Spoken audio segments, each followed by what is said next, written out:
You know, it's funny when you think about it. We climb mountains, we explore caves, we're drawn to these extremes. Right. But the deepest parts of our own oceans, those are still like a whole other world, you know? And none deeper or more mysterious, probably, than the Mariana Trench. Oh, absolutely. So today, we're going deep, literally, like Mariana Trench deep. We're going to try to uncover some of the secrets down there. Sounds good. We've got some excerpts from this document called mar.txt. It's got some pretty wild stuff about how deep the trench actually goes, Hmm. the creatures that somehow survive down there. Oh, I'm sure we'll get into some of those. Yeah, and get this, we've even got a sound recording, an actual sound from down in the trench. No way. Yeah, so to get us started, like, how deep are we talking exactly? I mean, most people, they hear Mariana Trench and they know it's deep, right? But it's hard to really grasp. It really is. Okay, so imagine, right, you're standing at the top of Mount Everest. Okay, already pretty impressive. Right. Now, from that peak, picture going straight down another 1.5 miles. Whoa. That's the kind of scale we're talking about. That's insane. Okay, so this massive trench, it didn't just, like, appear, right? Yeah. How does something that deep even form? It's not just a hole in the ocean floor. It's way more dynamic than that. Picture this. You've got these tectonic plates, right? The Pacific Plate and the Mariana Plate. And they're slowly colliding over millions and millions of years. Okay. And as they collide, the Pacific Plate, it actually starts to slide under the Mariana Plate. It's a process we call subduction. Subduction, got it. And it's this slow motion collision that's been carving out this enormous crescent-shaped trench in the ocean floor. And get this, it's still happening today. The plates are constantly pushing against each other, reshaping the ocean floor. Wow, that's wild. So we've established it's deep. But when we're talking about those kinds of depths, how do you even begin to measure something like that? That's the challenge, isn't it? Yeah. Measuring at that scale, it's incredibly tricky. Imagine trying to measure the height of a mountain, but you're on a boat in the middle of a stormy sea, and all you've got is like a really long rope with a weight on the end. That sounds difficult. To say the least, you've got currents, you've got varying water densities, echoes bouncing around. Okay, yeah, I'm starting to see the problem. But despite those challenges, the most accurate measurements we have today put the deepest point of the trench, a spot called Challenger Deep, at about 36,000 feet. 36,000 feet, that's over 6 miles down. 6 miles? Exactly. And the pressure at that depth, I'll tell you, it's enough to, like, crush a metal submarine like a soda can. We're talking 15,750 pounds per square inch. Okay, yeah, I don't think I'd want to experience that firsthand. And it's not just the pressure. A few years back, there was this strange sound, this almost metallic sound that was recorded in the Mariana Trench. It went totally viral. Oh, yeah, the Western Pacific biowing, right? Everyone thought it was aliens. Aliens. So before we get into what that sound actually is, let's give everyone a listen. Imagine you're in a submersible slowly sinking down into the darkness, and all you have is the light from your instruments, and then this. So that was pretty eerie. Definitely not something you hear every day. So spill the beans. What was it? Aliens? As much as I'd love to say it was little green men, the most likely culprit is actually a minke whale. A whale? Really? Yeah, we know minks hang out in the area, but here's the thing. We've never heard them make those sounds at those depths. So it could be something totally new. It's definitely possible. The ocean's full of surprises. Okay, now that is both exciting and kind of terrifying. Right. But whether it's whales or, something stranger, the whole history of how we even got to explore the Mariana Trench is fascinating. Oh, absolutely. It's a real testament to human curiosity, pushing the limits of what's possible. And it all started like way back in 1875 with the HMS Challenger expedition. Yeah, they used, get this, a weighted rope to try and figure out how deep the trench was. A rope. Seriously, that's all they had. That was cutting-edge technology back then. Yeah. They lowered that rope for hours, carefully measuring how much went down. I can't even imagine the anticipation, the mystery of it all. And the courage, right, to keep going deeper into the unknown. So the rope, it eventually hit the bottom. Oh, yeah. It went down over 26,000 feet. Wow. Can you believe that? That's incredible. It really is. And that was just the beginning. Right, because then you've got, like, the Trieste. Wasn't that the first vessel to actually reach the bottom of the trench? Exactly. In 1960, this incredible feat of engineering, the Trieste, a bathyscaphe designed to handle insane pressure, made history. Okay, but it couldn't have been smooth sailing all the way down, right? You're right. They hit a snag, a pretty major one, actually. Yeah. As they were descending deeper and deeper, they heard it.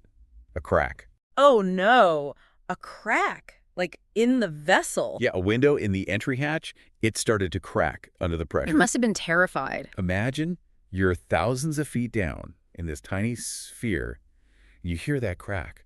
It's a sound no one wants to hear, especially those depths. I would have turned right back around. But they didn't. They were over 30,000 feet down at that point. They decided to keep going. Talk about brave. They knew the risks, but they were determined. And against all odds, the Trieste, it reached the bottom, almost 36,000 feet. Wow, that's incredible. A record that stood for decades. It's amazing. So what happened next? Did anyone else try to go down? It wasn't until 2012 that someone else dared to make that journey. And get this, it was James Cameron. Wait, James Cameron, the director? The one and only. No. He's a huge exploration buff, you know. He piloted his own deep-sea submersible, the Deep-Sea Challenger, all the way down to over 35,700 feet. He's not just making those epic ocean movies, he's living them. Right. But Cameron, he wasn't just interested in breaking records. His sub, he was kitted out with all the latest cameras and scientific instruments. He wanted to learn as much as he could about the trench. And then, wasn't there another dive?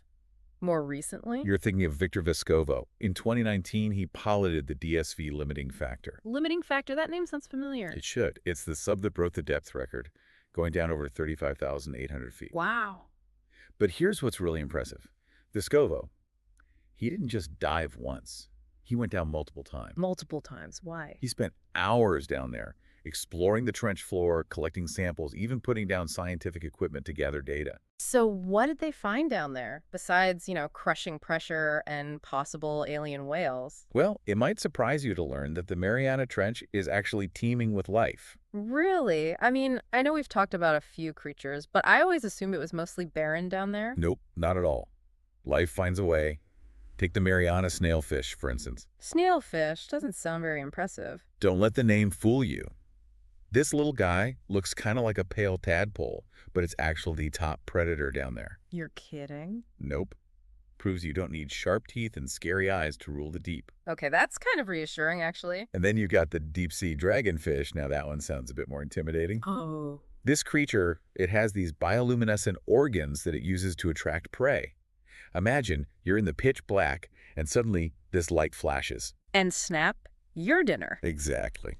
So you've got the snailfish, the dragonfish. What else is lurking down there? Oh, we're just getting started. Have you heard of the zombie worm? Zombie worm. That doesn't sound good. It's pretty metal, actually. It has no mouth, no stomach. How does it eat? It secretes acid. It basically melts the bones of dead whales that sink down there. Okay, that's both fascinating and kind of gross. Right. But it works. And then there are the giant amoebas. Amoebas, like giant. We're talking several inches across. Easy. No way. Oh, yeah. These are like living fossils. They could tell us a lot about early life on Earth. It's mind-blowing, the kinds of things living down there. Oh, and we haven't even gotten to the goblin shark. Okay, now that one I have heard of. And those jaws, right? Something out of a horror movie. It kind of is. Long snout, sharp teeth, extendable jaw, the whole works. Okay, you've convinced me I'm never swimming in the Mariana Trench. Probably a good call. But seriously, every time we send something down there, it seems like we find something new and even weirder. What else could be down there? That's the big question, isn't it? There's still so much we don't know. That's kind of exciting, but also a little unnerving, right? Like, are there things down there we haven't even imagined yet? Absolutely. But it's not just about the creatures. Exploring the Mariana Trench, it comes with risks. Oh, right. It's not exactly a walk in the park down there. Not at all. We've talked about the pressure, the cold, but there's also the risk of fire. Fire. But they're underwater. I know, it sounds weird, but these submersibles, they're like self-contained environments, electrical systems, oxygen. All it takes is a spark. And you're trapped down there. Exactly. And then there's always the danger of getting lost. If communication goes down, navigation fails. You're adrift in the abyss. Not good. Not good at all. And even if you manage to avoid all that, there's one more thing to think about. What if, somehow, a person was exposed to that pressure? Okay, that's definitely getting into nightmare territory. Let's just say the human body, it wouldn't last long. Instant crush. Like being under the weight of thousands of elephants. Okay, I did not need that visual. And here's the worst part. Because of the way things decompose at that depth, your remains wouldn't float back up. The Mariana Trench holds onto its secrets. It does. And not all those secrets are pretty. Remember when Vescovo found that plastic bag? Down at the bottom. Yeah, that was a wake-up call for sure. It showed us that even the most remote places on Earth, they're not immune to human influence. And not in the good way. It's a sobering thought. We're finding microplastics everywhere, even in the deepest parts of the trench. Yeah.